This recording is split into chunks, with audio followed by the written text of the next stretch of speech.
Salut à toi. Aujourd'hui, je vais partager avec toi comment l'année dernière, en 365 jours, je suis passé de 0 à 11 sources de revenus complémentaires.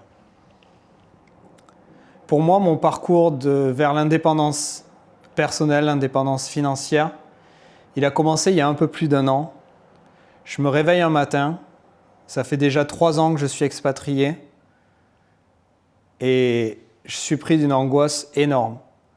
Je réalise ce matin-là, finalement, que je suis sorti du système français il y a 3 ans et que j'ai rien fait, absolument rien fait pour le remplacer. Et quand je dis sorti du système, je parle du système des retraites. J'ai cotisé pendant 20 ans à la retraite française.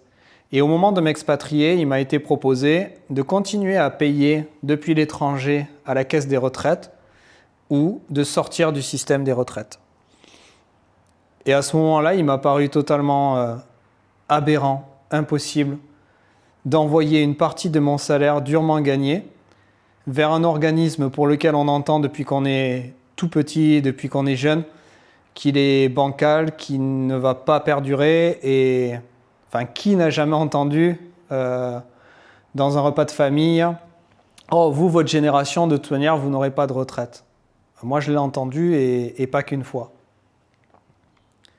Donc, pour revenir à ce matin-là, je réalise que je vais droit dans le mur et que je vais avoir une retraite misérable ou pas de retraite du tout pour mes vieux jours et surtout à quel moment je vais pouvoir arrêter de travailler de 9h du matin à 18h, quoi. Et donc ce matin-là, j'ai très rapidement finalement décidé de convertir cette peur, transformer cette peur en décision et ensuite en action. Et ça a été le début de mon parcours. Pour résoudre ce problème de retraite, je me suis dit aujourd'hui, de nos jours, on a plein de solutions. Enfin, plein. On a certaines solutions. J'ai regardé la crypto. Je me suis dit, je peux m'éduquer, devenir un expert, générer des centaines de milliers d'euros du jour au lendemain. J'ai pensé aussi à la bourse, un peu plus long terme, capitaliser tous les mois, mettre de l'argent, le positionner en bourse. J'ai pensé à créer un revenu complémentaire en faisant une formation dans le e-commerce et créer des fortunes en quelques semaines, en quelques mois. Et je me suis essayé à certaines de ces disciplines. Mais il y avait quelque chose qui sonnait faux. Il y avait quelque chose qui ne fonctionnait pas avec mes valeurs. La crypto, par exemple, je ne dormais plus la nuit, je passais mes journées sur mon téléphone à suivre les flux. J'avais cette sensation de manquer quelque chose, d'être rentré au mauvais moment, d'être sorti au mauvais moment. Enfin, ça prenait énormément de ma vie finalement, de l'essence de ma vie. Ensuite, la bourse, ça me paraissait un peu plus calme, mais c'est quand même un pari énorme sur les marchés financiers. Et même si les marchés n'ont fait que monter depuis que la bourse existe, je ne sais pas, il y a quelque chose qui me paraissait compliqué pour moi. Le e-commerce, honnêtement, c'est beaucoup trop loin de mes valeurs. Je m'y suis un tout petit peu essayé, j'ai suivi des influenceurs là-dessus et j'ai trouvé ça... Je vais pas faire de jugement de valeur, mais trop loin de mes valeurs, du moins la manière dont on me l'avait présenté. Et donc j'ai décidé de revenir à quelque chose de plus ancré. En étant expatrié, il y a quelque chose déjà pour moi qui était super important, c'est pour contrer un peu le mal du pays finalement, c'était d'investir en France.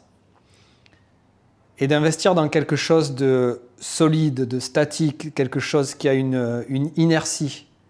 Et donc tout naturellement, ma décision s'est portée vers l'immobilier. Dans l'immobilier, finalement, j'ai trouvé le moyen de créer une structure, ou du moins à l'époque, j'ai trouvé le moyen. J'ai pensé à créer une structure pérenne, quelque chose qui allait s'étaler sur 20, 25 ans. Je ne cherchais pas, et je ne cherche toujours pas d'ailleurs, à devenir indépendant du jour au lendemain, à avoir quelque chose de fulgurant. Là, je cherchais, pour en revenir au sujet des retraites, à me garantir un avenir. Un avenir, s'il n'est pas confortable, du moins un avenir. Parce qu'aujourd'hui, à ce moment-là, j'étais au niveau 0. Donc j'ai commencé à m'instruire et à regarder. Je me suis tenu loin des formations. On m'a proposé des formations. Vous rentrez dans ce milieu-là via YouTube pour moi. Et très, très rapidement, les gens vont d'abord vous écouter, vous faire croire qu'ils sont très intéressés par vous et votre histoire. Au final, ce qu'ils cherchent à faire, la plupart, c'est vous faire signer un chèque de 5 à 6 000 euros pour une formation complète dans l'immobilier. Les 3/4 des vidéos que vous allez trouver, d'ailleurs, vous donnent l'appât de rentrer dans l'immobilier, vous allez vouloir le faire et puis finalement, très rapidement, ils vont injecter de la peur. Ah, regardez, si vous faites mal, vous n'arriverez pas à couvrir vos échéances de crédit, vous aurez des problèmes, vous aurez tout ça. Oui, tout ça, ça existe. Mais ce que j'ai réalisé moi, et c'est la première chose que je vais partager avec toi, c'est que tu n'as pas besoin de payer 5 ou 6 000 euros pour t'éduquer à l'immobilier et pour te créer des fondations assez fortes qui te permettront d'investir avec succès. Aujourd'hui, j'ai 2 immeubles et un appartement dans une grande ville, 2 immeubles dans une ville moyenne. Et j'ai pu réaliser tout ça avec un investissement financier relativement minime. L'investissement personnel, l'investissement en heures a été gigantesque. C'était clairement du 19h minuit tous les jours pendant presque un an. En revanche, l'investissement financier, il a été réduit au maximum. C'est-à-dire qu'au lieu de faire confiance à des influenceurs, des personnes dont c'est le gagne-pain finalement de générer des tonnes et des tonnes d'argent sur YouTube par des formations, je suis revenu au basique. J'ai acheté des livres. En France, il y a des très bons livres d'immobilier. Je pourrais te laisser un lien ou deux et te partager un livre ou deux. Et c'est largement suffisant et tu vas retrouver absolument toutes les informations qui sont nécessaires pour ne pas tomber dans des pièges, pour ne pas tomber dans des problématiques qui vont faire que ton projet ne va pas arriver avec succès.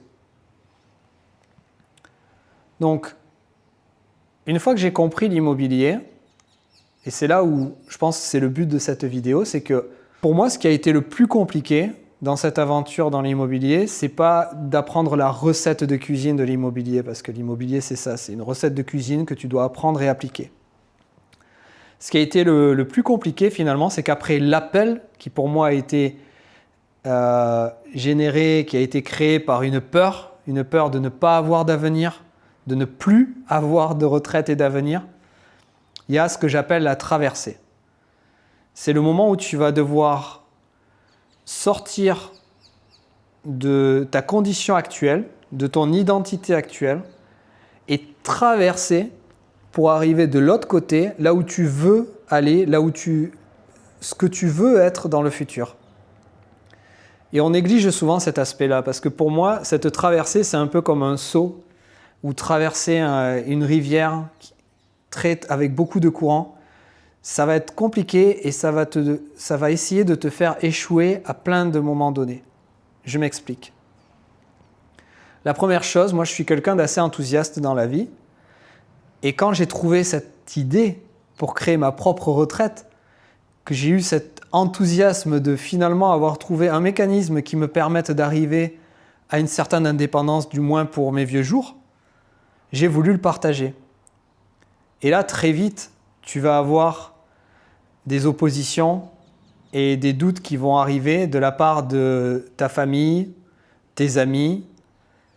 Ta famille, ils vont essayer de te décourager s'ils ne sont pas entrepreneurs eux-mêmes, que personne dans ta famille n'a eu du succès dans l'immobilier.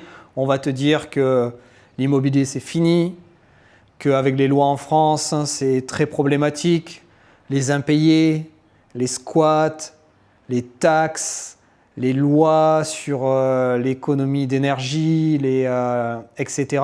Et tout ça, ça existe. Il ne faut pas le mettre de côté, mais ce n'est pas une raison, et c'est loin d'être des raisons pour ne pas entreprendre, et spécialement pour ne pas entreprendre dans l'immobilier. Alors finalement, pourquoi je te dis tout ça ?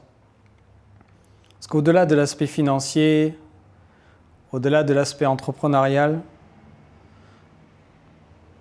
ce passage que tu vas réussir à faire, et je te souhaite de réussir à le faire comme moi j'ai pu faire l'année dernière, c'est un point de non-retour. C'est une évolution vers un stade supérieur. C'est quelque chose qui va profondément te changer. Et tes objectifs n'ont pas besoin d'être démesurés. Tu peux très bien te fixer la création d'un revenu complémentaire, quel qu'il soit. Tu peux, n'importe quel investissement finalement, n'importe quel projet que tu vas réussir à conclure et pour lequel tu vas faire face à ses forces, pour lequel tu vas faire face à ses doutes, et tu vas réussir à faire cette traversée finalement, malgré le fait que peut-être ça soit imparfait, malgré le fait que tu vas être confronté à pas mal de résistance et de peur.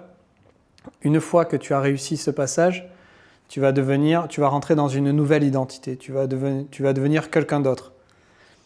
Et moi, l'année dernière, le fait de faire face à mes plus grandes peurs, que ce soit la peur originelle, on va dire, de ne pas avoir de retraite, mais aussi après d'avoir fait face à toutes ces résistances, à toutes ces problématiques et ces peurs qui m'ont amené aujourd'hui à finalement avoir réussi mes investissements immobiliers, à m'être sécurisé une retraite. Au-delà finalement de tout ça, c'est la nouvelle identité qu'aujourd'hui j'incarne. J'appelle ça de la consistance. J'ai l'impression d'être devenu plus consistant, de m'être forgé quelque chose.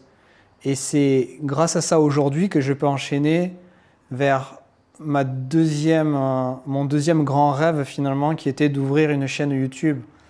Jusqu'à présent, j'ai toujours su que je voulais partager des choses avec des gens, que je voulais transmettre quelque chose, mais j'étais inconsistant, j'étais vide. J'avais une enveloppe il me manquait une essence à l'intérieur. Et aujourd'hui, cette expérience que j'ai faite l'année dernière, et une fois de plus, mon expérience est mon expérience. La tienne peut être totalement différente. Mais une fois que tu vas réussir à faire cette traversée, tu vas être habité de quelque chose qui va te permettre d'enchaîner et de continuer dans cette progression-là et de n'aller de manière exponentielle que vers le haut finalement. Donc c'est pour ça que je partage tout ça avec toi. J'espère que cette vidéo t'aura apporté. Je t'invite à me suivre, à liker,